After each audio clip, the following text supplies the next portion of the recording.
and welcome to Next Gen Finance, an SEB podcast about sustainable finance. My name is Lina Apsheva, I am your host, and today I am joined by my two fantastic colleagues, Davidsson Suarez and Jonatan Jerling, who work on the development of an SEB sustainability data hub called Tellus. Ida and Jonatan will tell us more about sustainability data in general, why it is so important, and how it is used when it comes to sustainable finance. So Jonatan, Ida, thank you so much for joining me in the studio today. Thank you. Nice to be here. So before we jump into some nitty-gritty of Tellus, I was wondering if you could tell us what is the kind of elevator pitch of this tool or hub, as you call it.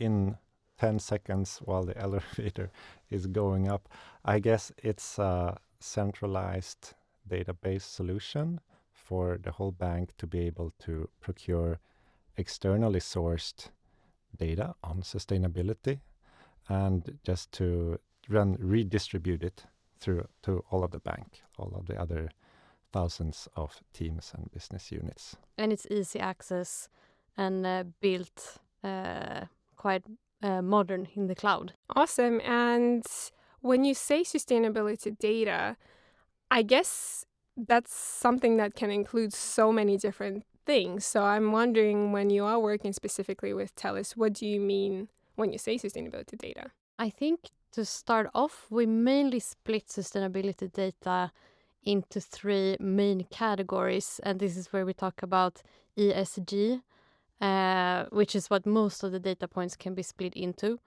The first one, E, being environmental. And here we can look at data on carbon emissions and things like that. The second one is S for social. And here we can look at things like gender diversity in companies, things like that. And the last one is governance then. And that would include, for example, if a company has human rights policies and other type of policies in place. I'm assuming that for someone who's listened to our podcast before, they will know why E, S, and G are so important for finance. But let's imagine someone is just tuning in. This is their first episode, right? How would you explain to them, why is this type of data important for a bank? Why are we as a bank working with it? Well, there are many reasons to include it, and it has become increasingly important over only the last 5 years or so. I would say, especially in the EU, when there's a lot of new regulations coming up that requires us to report on these different metrics. One metric that has been around for some time is called financed emissions, which is essentially when we as a bank give out loans to our customers, then we are very easily spoken partly responsible for the emissions that those companies produce. And that's a very common metric for banks and other financial institutions. But otherwise, we want to use ESG data, which is in essence all data that is not financial, to get a feeling over what our risks are, all the customers that we have and all the investments that we do. What kind of risks do we have? It can be physical risks like wildfire or so, or it could be social risks and a lot of different things. But it's also important to note that we can use data for opportunities as well. So in order to find the best companies, investments in the market to make based on this data. So actually we have a few funds in the bank that works with quantitative tools, so data, in order to manage their fund.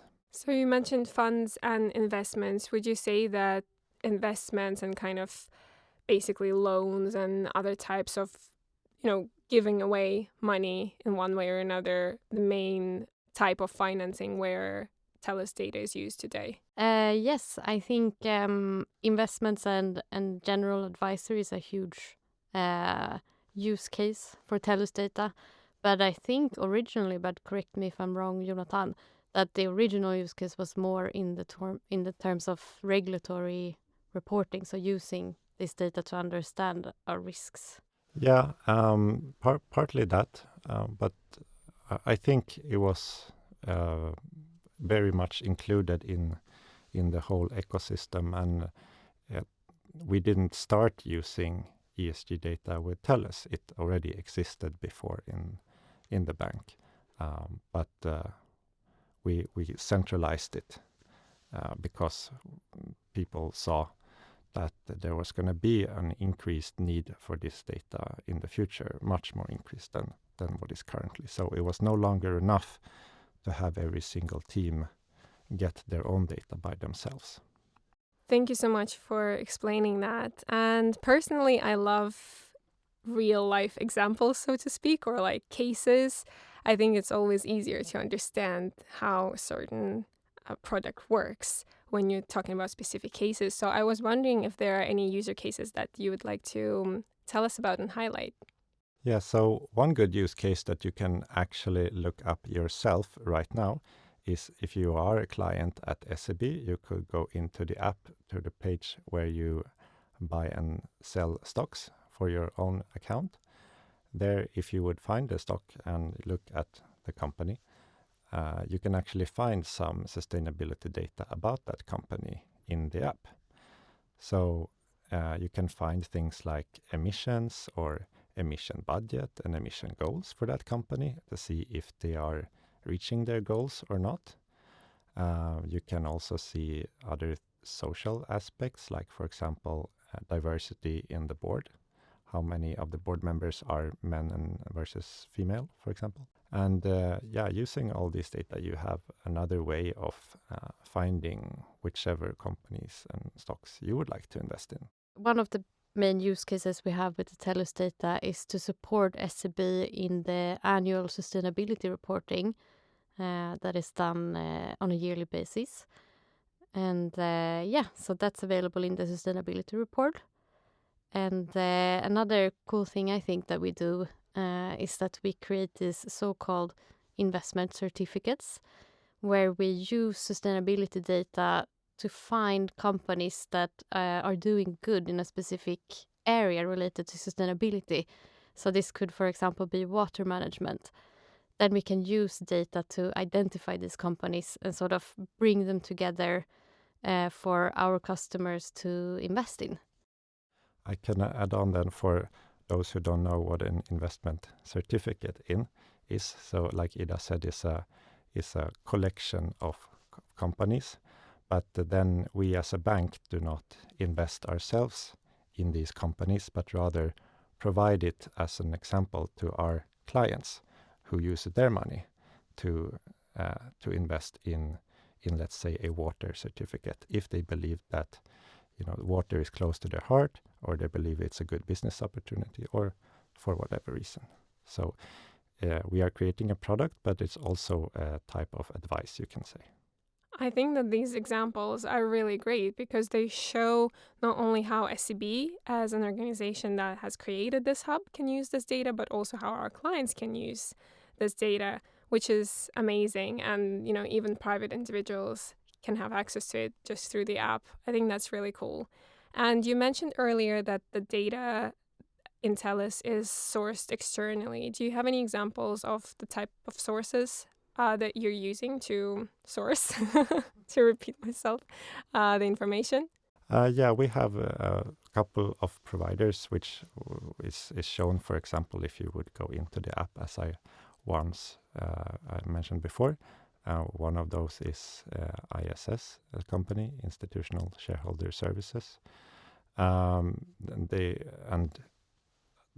are one example, but there are many others as well.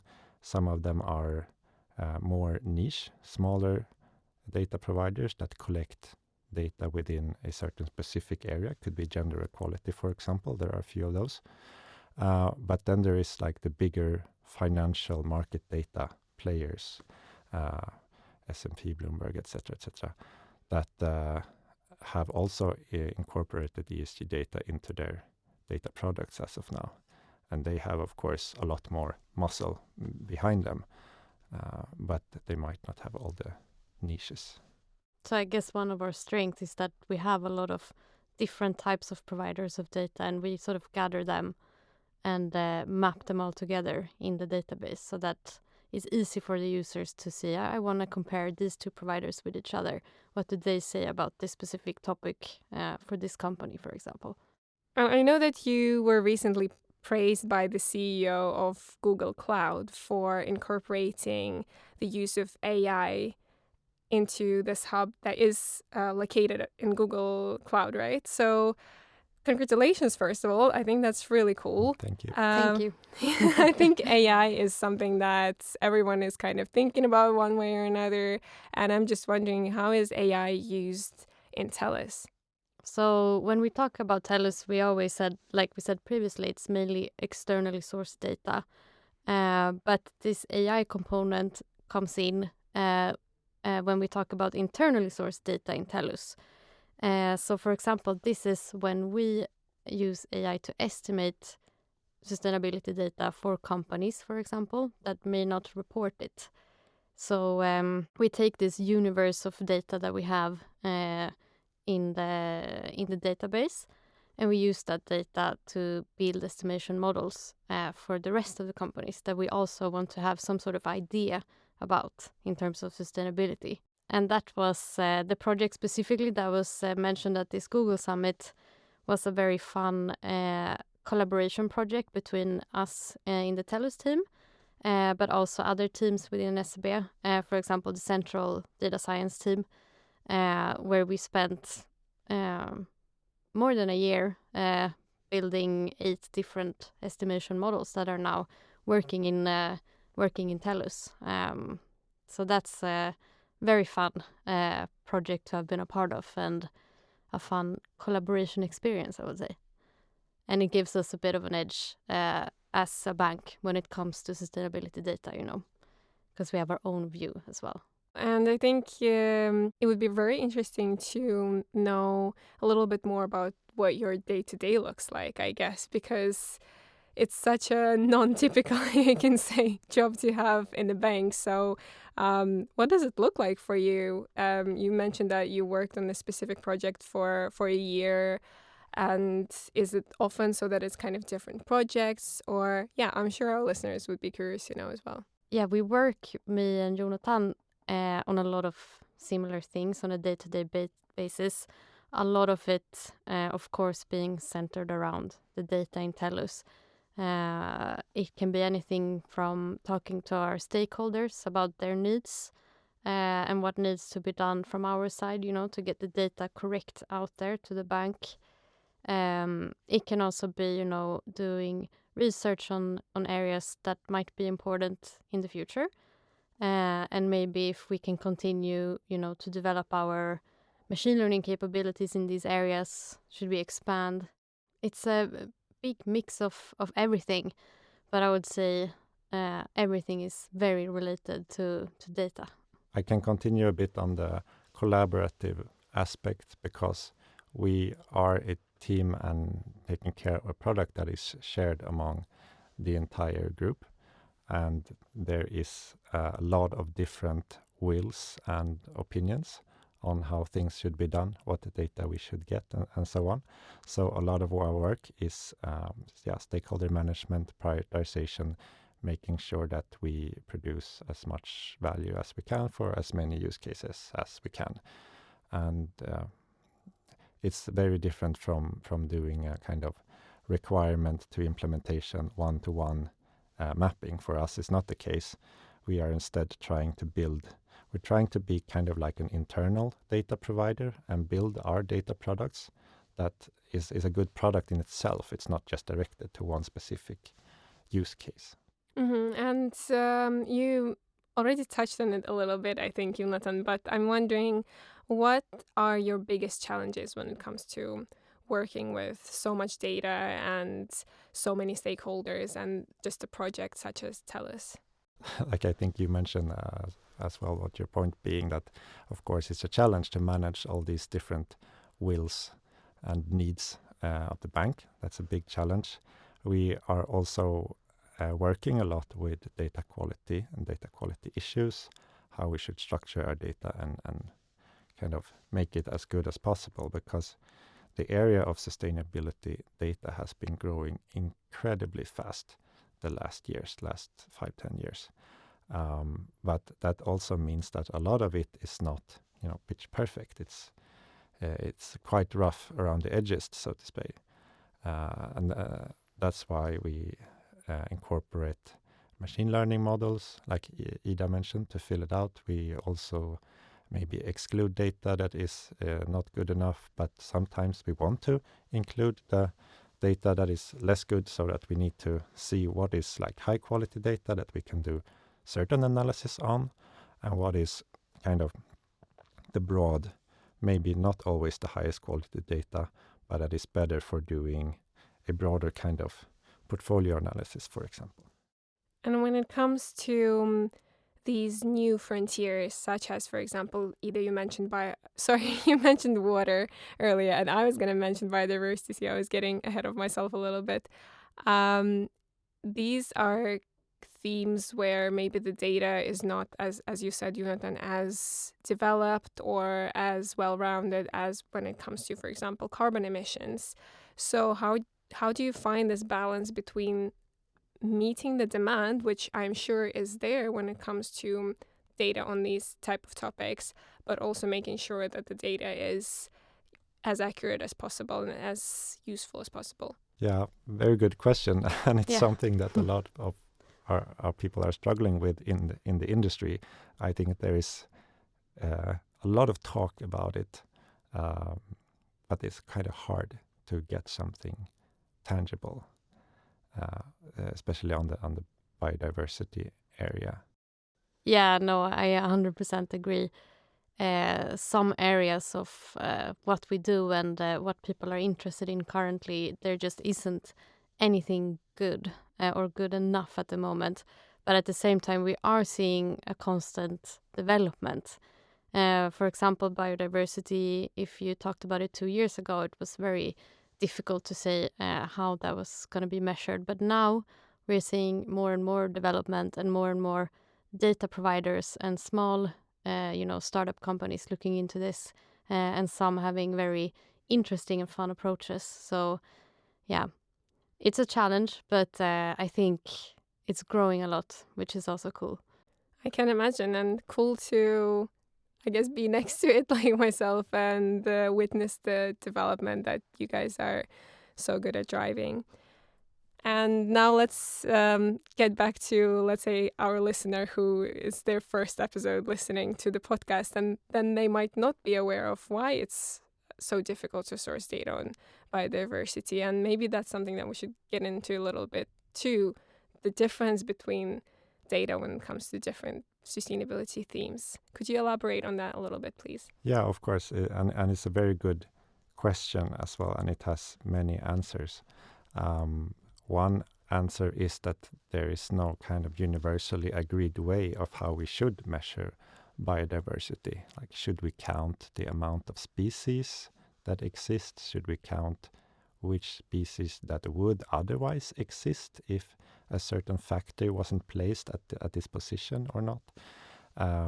Should we count mammal species in the same significance as a type of grass? There is so many distinctions or like ways to talk about biodiversity. It doesn't have one single metric, and you also need to, like I was mentioning a bit, you need to figure out what would be the alternative. If you're building something that is on a parking lot, it's either the building or the parking lot. The alternative is not a jungle. And I guess trying to map everything that exists in the world as well is a challenge. If you take a huge company with a lot of different sites scattered across the world, how do we map all of this out? And how do we determine each individual, for example, factory or site? Do they all measure in the same way? Or, it's a lot of considerations, I think. Absolutely, and it definitely sounds familiar to me as well as someone who works with more large corporate financial institutional clients. It's the same problems when we are trying to incorporate things like biodiversity, water into sustainable finance products. But I won't get into it now because I think we'll need a whole other episode. But Ida and Jonatan, despite all of these challenges and difficulties, Tellus is still a success story. So I'm wondering, in your opinion, what makes Tellus such a success story? One thing that I would like to point out, there is of course a lot of reasons, as with any kind of success, is the right people at the right place at the right time and so on. But one thing that I would like to mention is that I think it's great that we are putting the ownership of a data kind of IT solution within a business area that is knowledgeable about the type of data that we're working with. So hence why we are part of the sustainable banking team in SEB, and we are very knowledgeable, we in our team, but primarily our colleagues in sustainable banking, about sustainability as a topic and what sustainability data is. So therefore, we have an advantage in how to structure our data and what our users need, instead of being, for example, an kind of IT solution only that is completely agnostic to whatever data is in there. So I think that and the kind of close collaboration with our users and having that knowledge both of the technical part but also of the actual subject area that the data is about gives us very good kind of standing point to make a really good data product. And ditto, Jonathan, and also to add that I think we are a great team. We are very passionate about what we do, and we have a lot of fun as well, which I think contributes a lot to how we portray our product to the bank. Awesome. And I think you can't have a lot of progress if you're not having at least a little bit of fun, right? Exactly. Yeah, we have a lot of fun. Yeah. That's great to hear. You hear people, even in the bank, you can have a lot of fun while working.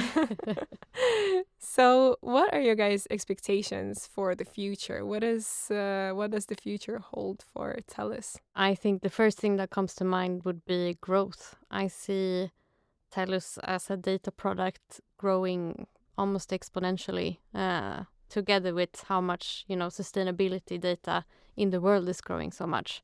And I mean, we have only been operating for a few years, so it's difficult to make any type of accurate projections. But from how we have been growing since when we first started to where we are now, it's a lot, and I think that's really gonna continue in the future.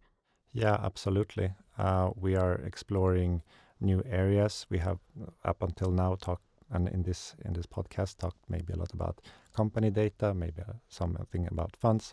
We are moving into other areas as well, data on real estates or other types of assets, cars, what have you, as well as what Ida mentioned, locational data on company assets, but also real estate, and you can overlap them with maps of drought risk or flooding risk and things like that. And at one point in the future, we will have all our investments and clients mapped over the whole world as little dots, and we can see all the risks they are subject to, and the opportunities that they might have.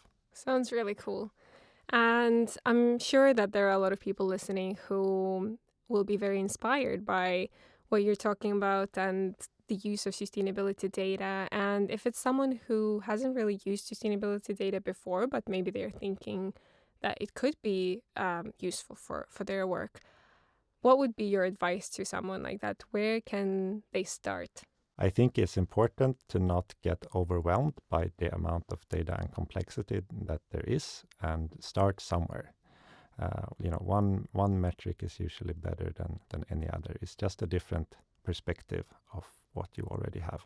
I think you can apply this type of data to a lot of areas within the bank, but also, of course, other type of companies out there. And yeah, like Jonatan said, good to start somewhere and see how it goes. Yeah, and for those that are kind of, you don't know where to turn to or so on, there is a lot of starting points on free data that is available online, for example, provided by different NGOs that are specialized in different things. So that could be a good way to start off your sustainability journey. Thank you both so much for joining me in the studio today and sharing your very inspiring insights. I'm really looking forward to seeing where you go from here. I think it's going to be really cool. Yeah, great. Thank you. Thank you so much. And a big thank you, as always, to our listeners. If you haven't done so yet, don't forget to subscribe to the podcast on Spotify, Apple Podcasts, or wherever you're listening. This way, you will stay updated whenever new episodes come out. But for now, take care and goodbye.